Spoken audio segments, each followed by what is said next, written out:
You are listening to Processing Trauma Out Loud, conversations about trauma and healing from two women who are doing the work. My name is Jeremiah Jones, and I am the producer of this podcast. In today's episode, Kandace and Sher discuss the complex trauma we experience when we have habitual misattunement in childhood. Listen in as Kandace and Sher explain why habitual misattunement can leave a child with feelings of unworthiness and confusion.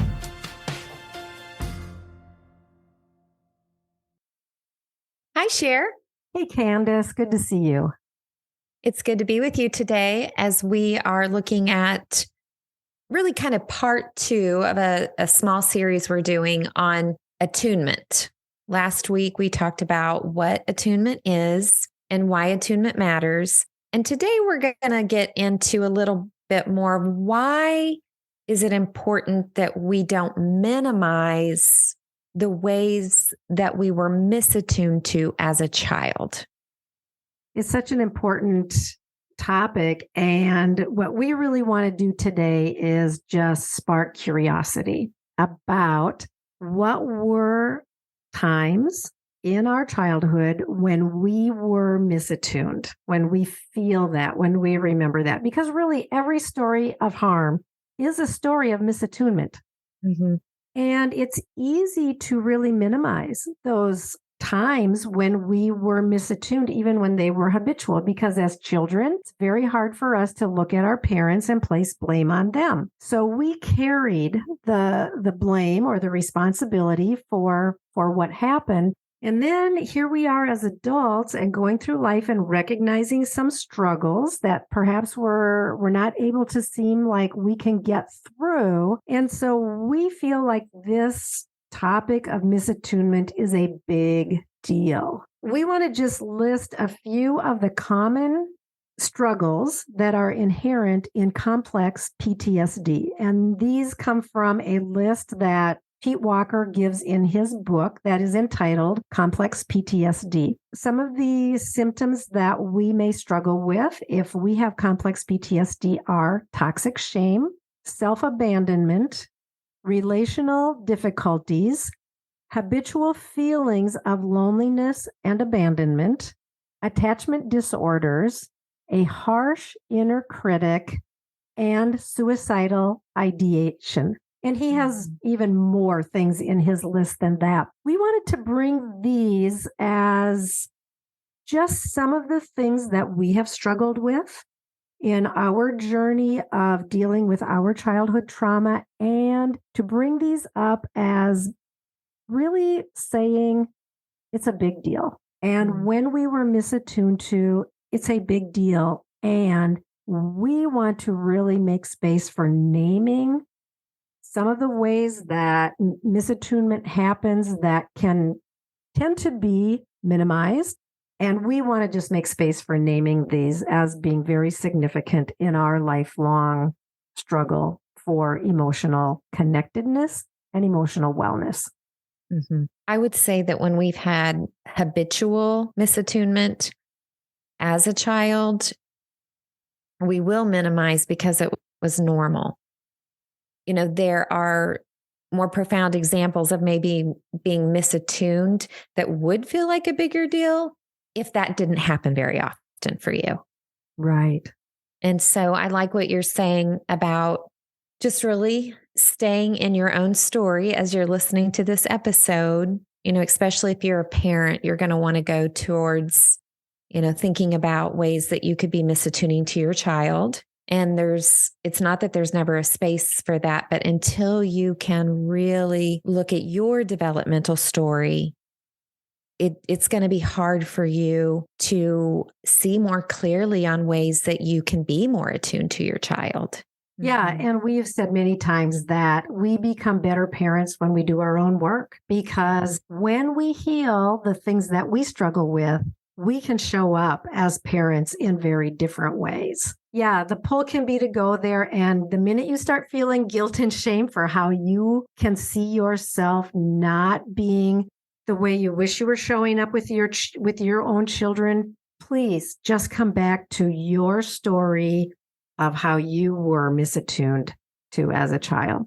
Yeah. And I would just say that whoever's listening to this, is already being curious, is already being drawn towards wanting to figure out maybe why they have certain struggles that they have in life. So that list that you read that pertains to complex childhood trauma, developmental trauma, we know that having continual misattunement means that you could have some of those symptoms.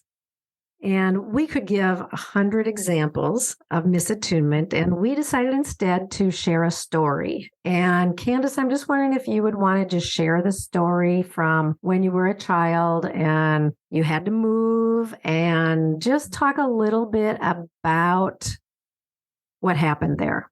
I'll share this story while I also name that even though this is one story, I have more of a clearer understanding that I had a lot of misattunement, as a child. But this particular story stands out to me because I remember the depths of the emotional turmoil I was in when I had to move to different schools. I was in third grade. My parents had divorced, and wherever we moved, we were in a new school district. And so I had to go to a different elementary school, which may not sound like that big of a deal, but I had been with the same kids for kindergarten, first, second, and third grade. And I remember really being upset and crying about it and feeling angry and sitting down with my parents who wanted me to be okay. And because they wanted me to be okay, they told me I was going to be okay. And it was misattunement in this way. I just really needed them to come close to me and understand the pain that I was in that move. And for them to be able to say, I see that this is such a struggle for you. Maybe we can come up with some ways that will make you feel more safe moving into a new school. I can think of lots of things that maybe could have happened, but what didn't happen was they didn't see me. They saw me in the sense that I was crying and upset, but they didn't meet me there with any type of mirroring. Yeah. And so instead you were left alone with all of these big emotions that as a 10-year-old, you are not equipped to know how to handle them, how to process them, how to deal with them. Yeah. And if you're listening to this story and you have a reaction of, oh, that really isn't that big of a deal. Or if there's anything in you that's kind of resistant to, you just needed to be able to work through that and get over it. I want to say, I get you because I used to be that way too. Yeah. Before I was able to slow down and really look at my stories, get a clearer picture of my developmental journey, I was also dismissive of the pain of other people in the way that I'm not today. I think that's so important to point out, Kandace, that I think one of the areas of misattunement that happens with children so often is in the minimizing or even ridiculing or mocking their deep emotions. Mm-hmm. And I get it, right? Because parents are busy and we've got a million things to do. And here is our kid having another temper tantrum or whatever the situation may be. But when we, as a child, show up with these big emotions, whether it is anger or sadness or frustration or loneliness or fear, whatever it is, we desperately need the parents in our life, the adults in our life to come close and to join us there and to all the things that we talked about last week as far as attunement, to see us, to hear us, to recognize the distress, to draw near and to in some way see us, soothe us, keep us safe, and help us feel secure. Mm-hmm. And when that doesn't happen, we go forward in life. And especially, again, we'll say when this is habitual, not once in a while, which we all experience misattunement at times, as child and as adults. But when it was habitual, then we go through life really struggling with our ability to trust in relationships and to be able to attach in ways where we feel a sense of security. So this is a big deal.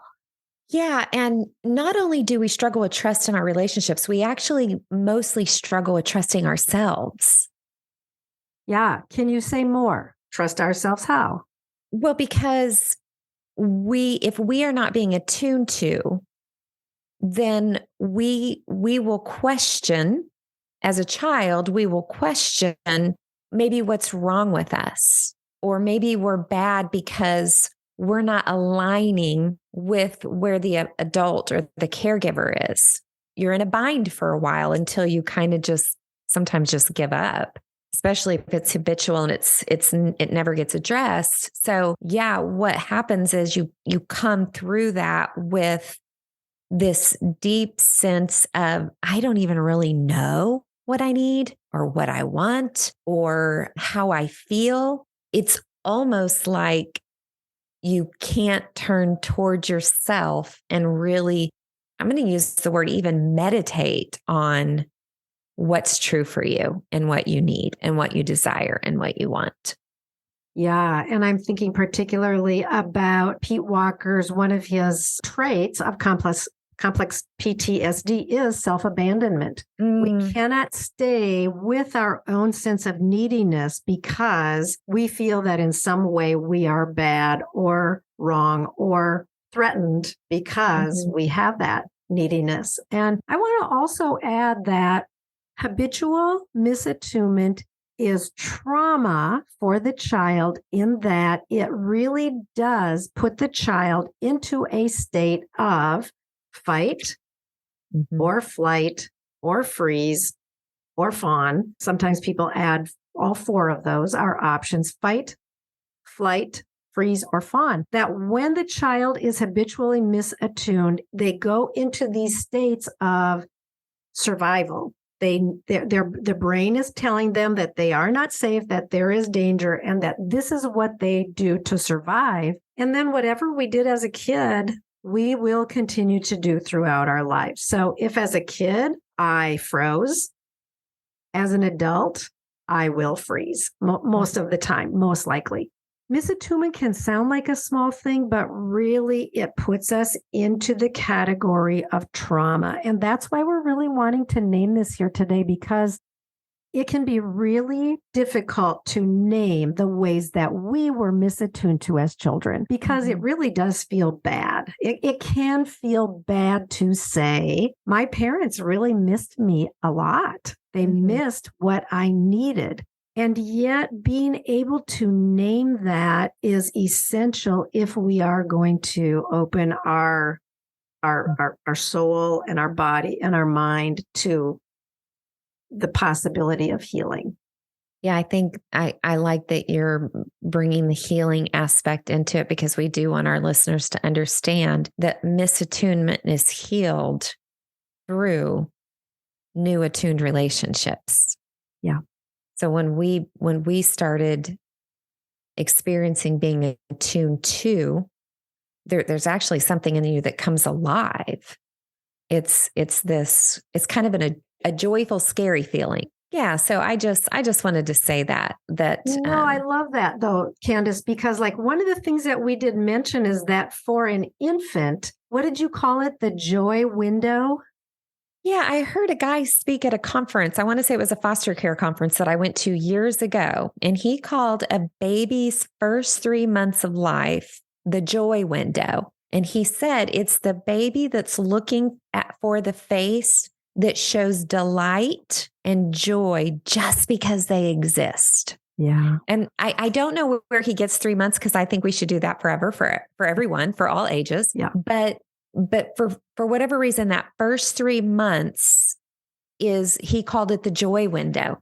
I remember when we started Story Group and the misattunement being named, and I at times feeling almost shocked that others felt like it was such a big deal. But then as I'll just say for myself, as I was able to stay in it and feel the pain of other people naming that, wow, you what you experienced was really a big deal. And so there's that side. And then also the times when I saw the eyes of delight and joy. And also in my stories of harm, right, where there would be these glimpses of my glory as a child. And then when that was named, wow, I saw this little girl who had so much energy and then when that is named with delight and joy, how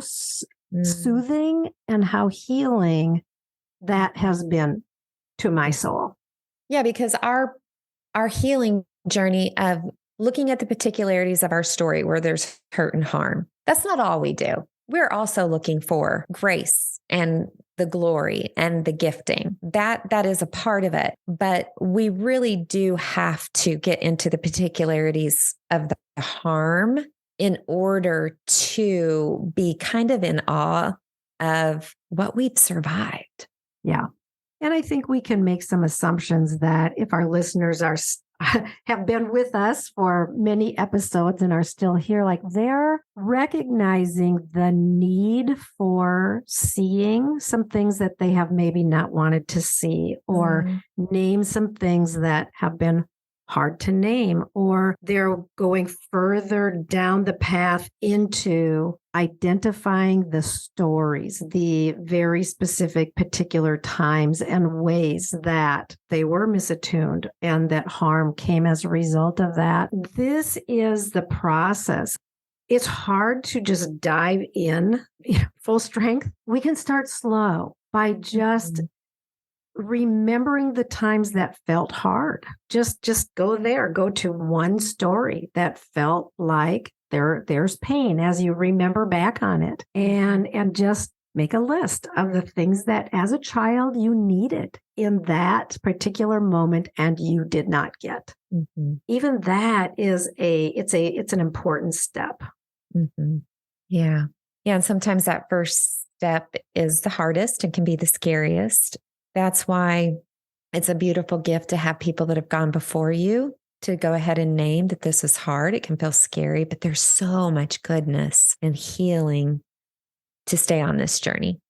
Yeah. Because I think when we begin to be able to see and recognize and name our experiences of misattunement, our heart becomes open to being attuned to.